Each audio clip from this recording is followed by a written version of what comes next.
Vamos a ver en este caso las deducciones en la planilla única de pago. Estas deducciones en la planilla única de pago están en grupos. Tenemos 5 grupos de descuentos, ¿no? Estos 5 grupos de descuentos están en función, en este caso, a la primera disposición complementaria de modificación de la ley 30.057, ¿no? Tenemos la RCG 326, ¿no? La 121, la ley 30114 y el decreto supremo 010, ¿no?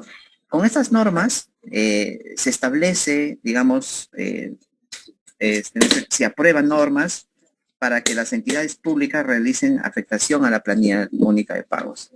En el caso del primer grupo, no es el grupo que es de ley y judicial, ¿no?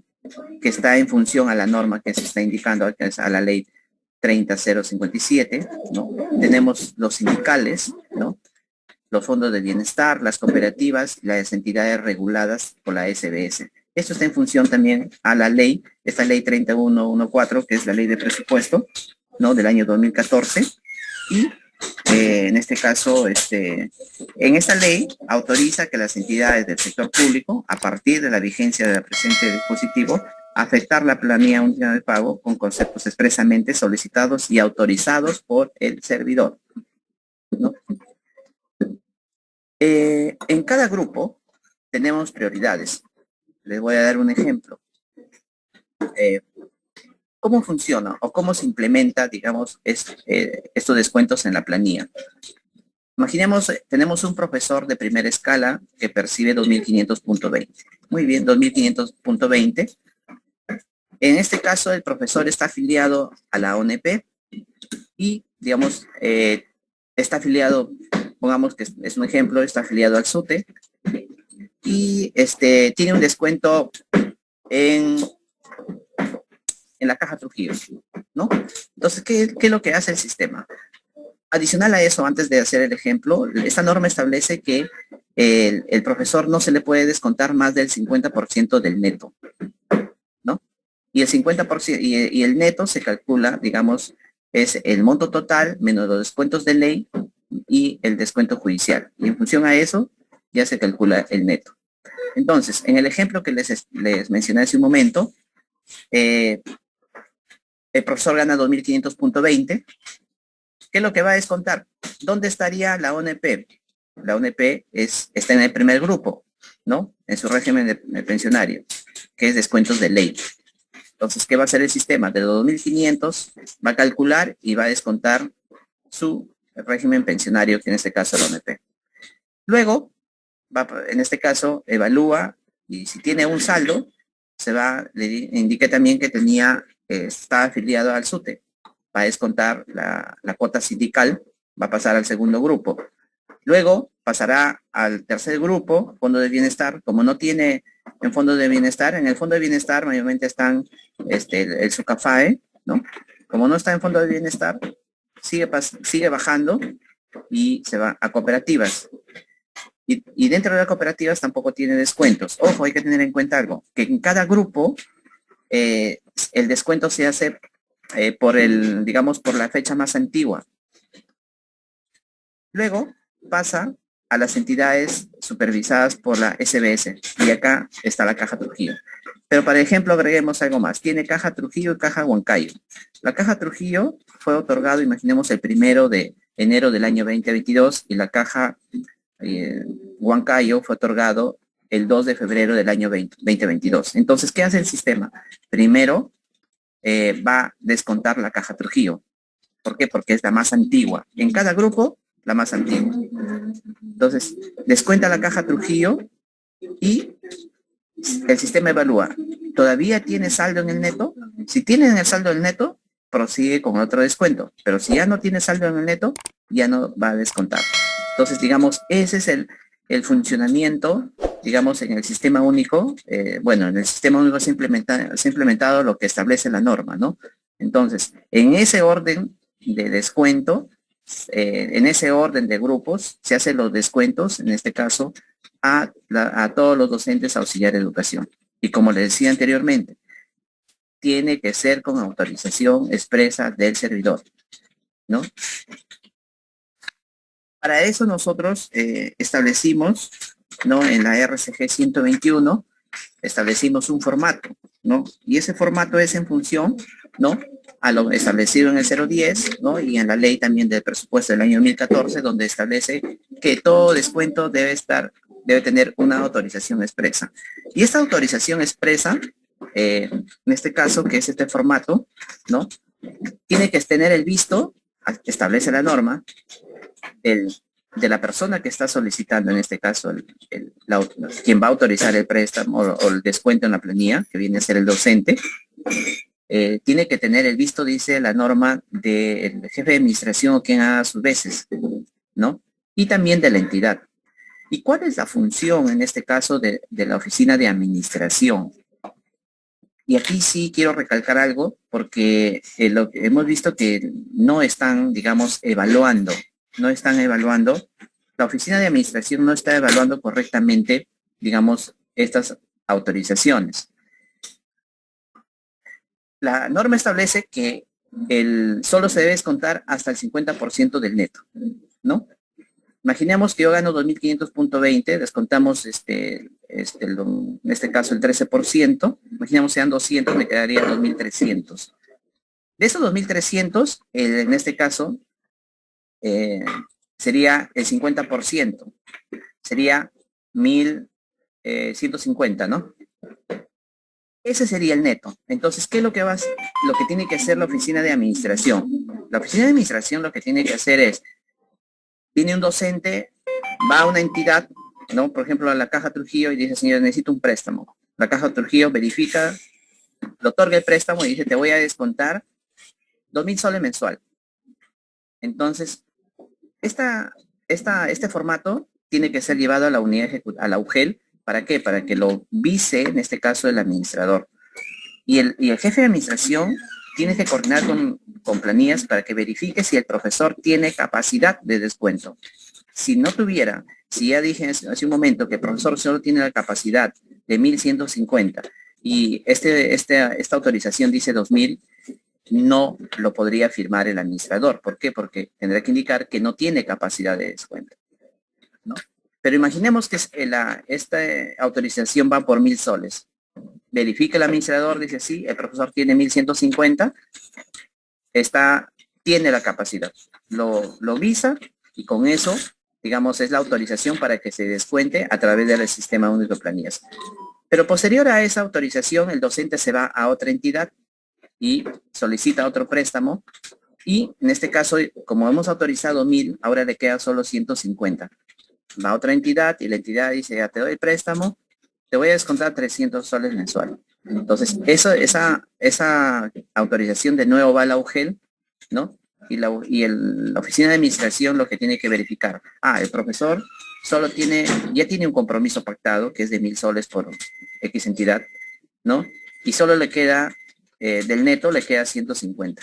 Y si imaginemos que la carta dice 400 o 300, simplemente no lo firma y no se autoriza, ¿no? Entonces, esa es la función que tiene que hacer el jefe de administración o quien haga sus veces. Nosotros hemos visto que lo están firmando, que al final, están ustedes autorizando que se descuente más del 50%, pero ¿qué pasa? Que el sistema no te va a descontar más del 50%. Entonces, eso le va a generar mora al profesor porque no se le va a descontar y el profesor tendrá que ir de manera, tal vez, a pagar voluntario y ya no sería a través de la planilla, ¿no? Entonces, eso quería recalcarlo. ¿Qué más tenemos en la planilla única de pagos? Tenemos los descuentos por inasistencia, tardanzas, permisos y sin goce remuneraciones de los profesores.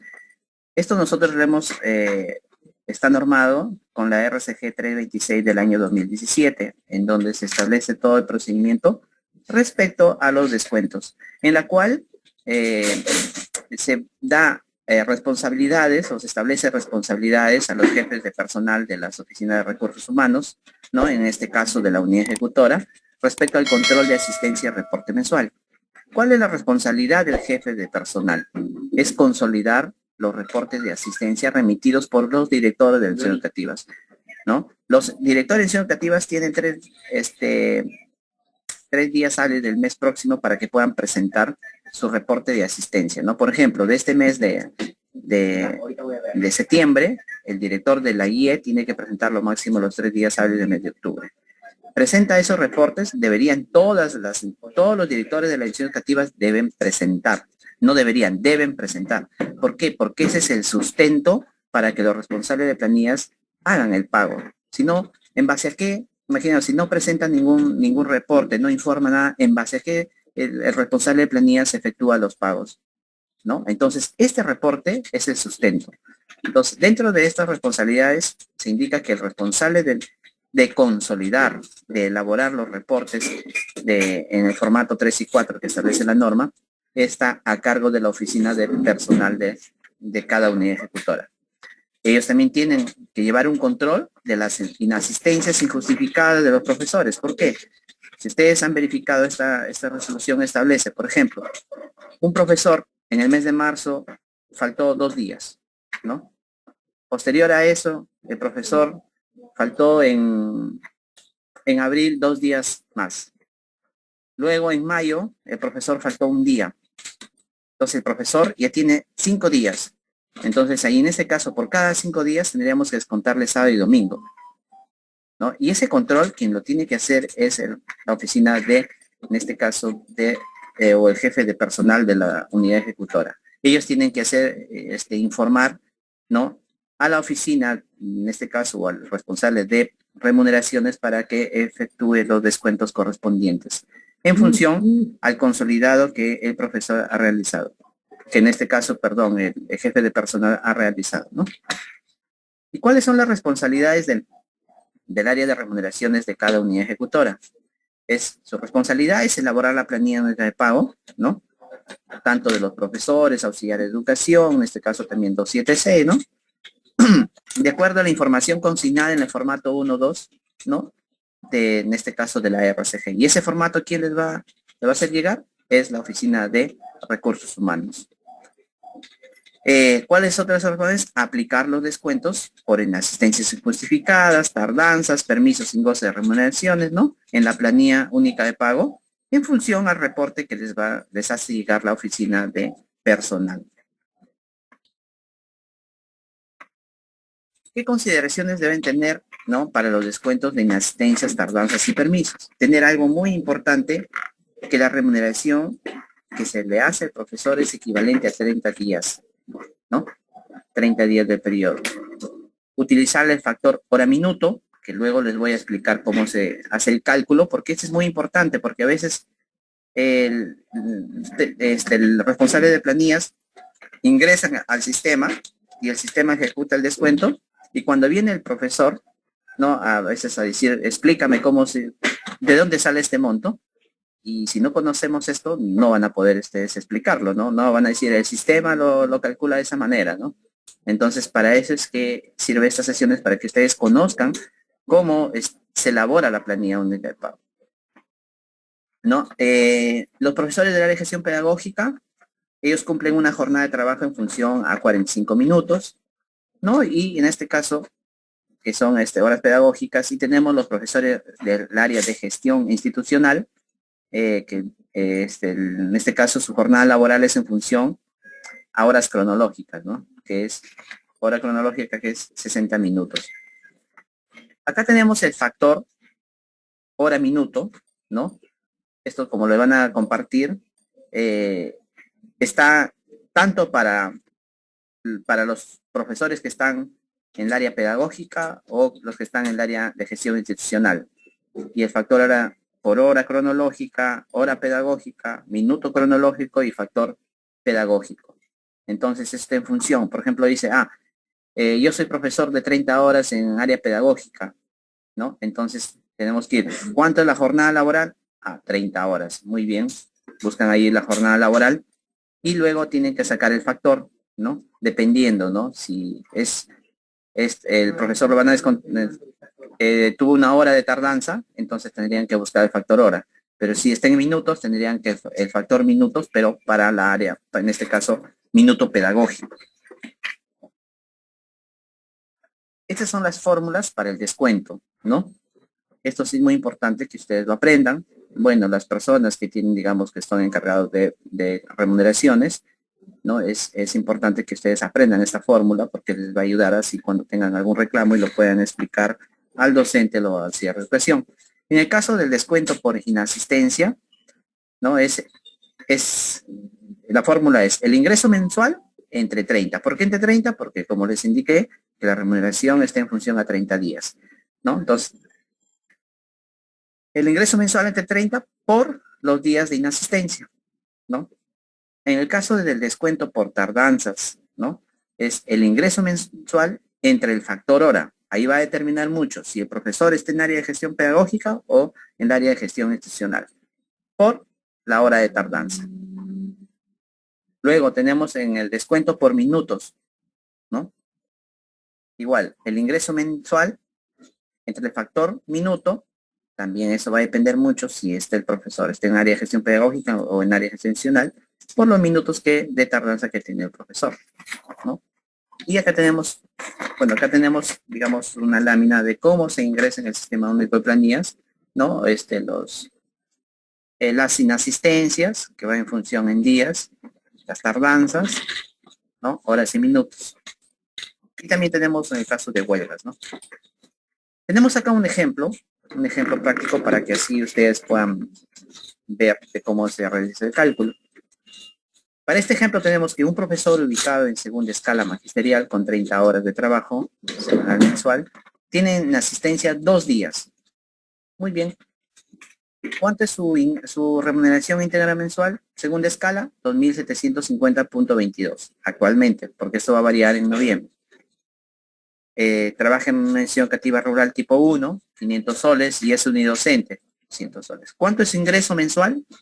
3.450.22. Ese es su ingreso mensual. Entonces el profesor ha faltado 2 días. Aplicamos la fórmula, ¿no? ¿Cuál es la fórmula?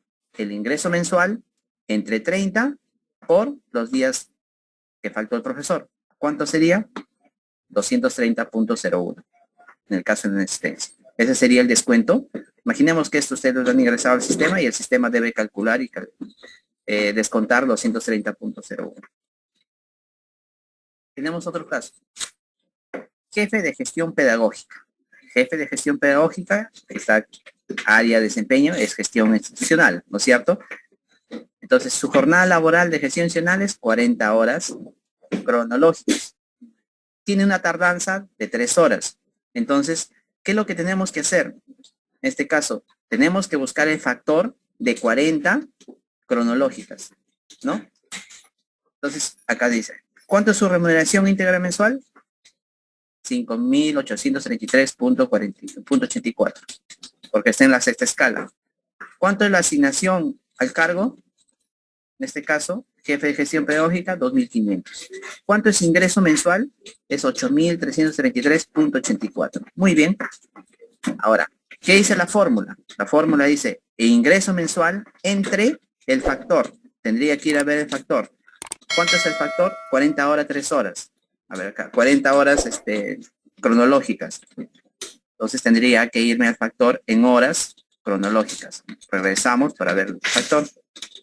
¿Cuánto es la jornada laboral? 40 horas. ¿Qué vamos a descontar? Hora, ¿no es cierto? Horas cronológicas. Entonces el factor sería 240. Entonces, sería 8.333.84 entre 240 por 3 horas. Y ese es el descuento que debería realizar el sistema, 104.17. Sería el descuento que se tiene que hacer. Tenemos otro ejemplo. Subdirector de área de desempeño y gestión institucional, ubicado en la quinta escala magisterial con 40 horas de trabajo, tiene permiso sin goce de remuneraciones 1 hora y 23 minutos. ¿Cuánto es su RIN? 5.040. Asignación al cargo, subdirector de la IE, 400. ¿Cuánto es ingreso mensual? 5.440. Muy bien, 5.440. Ahora, 5.440 entre el factor. Hace un momento hemos dicho, ¿cuánto era el factor en horas, 240, ¿no? Entre 240, ¿por cuánto? Una hora. Sería 22.50. Sería el descuento, en este caso, de la hora. Ahora, nos faltaría el minuto. Tendríamos que buscar el factor. También dice jornada 40 horas, minuto. Regresamos acá al factor. Hora, ¿cuánto es la jornada laboral? 40. Minuto cronológico, ¿no? Minuto cronológico. Sería 14.400. Entonces acá en la fórmula sería, acá está, ¿no? 5.400.40 entre 14.400 por los minutos, que viene a ser 8.63. En su boleta de pago, cuando ustedes van a tener el descuento, sería la suma de ambos, ¿no? De 22.50 más 8.63 y el descuento debe ser 31.13, ¿no? Entonces, ese yo quería explicarles para que sepan y conozcan cómo el sistema, digamos, realiza los descuentos, para que ustedes cuando así viene un profesor, dicen, no, no estoy de acuerdo con mi descuento, entonces ustedes aplican la fórmula y lo van a explicar al profesor o a la persona que en este caso ha sido descontada.